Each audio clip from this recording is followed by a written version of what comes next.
چې هغوی پوسته تشه کړې ده راتلونکې برخه والله ستړی شوم څه خبره ده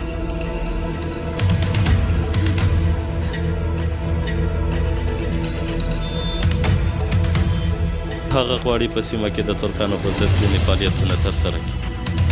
ډګروال صاحب ګناه زموږ د نیکونو ده عسکر بیرته پوستې ته راغلي الله پخوا نه هم ډېر راغلي مشره هېڅ ځای ته هم نه دي تللي بیرغ یې هم بیرته ځړولی زه هېڅ حیران نه شوم په اصل کې ما نه غوښتل چې دلته تاسو ته مزاحمت وکړم خو په قرارګاه کې حالت لومړۍ درجه ده څه خبره ده کوپازل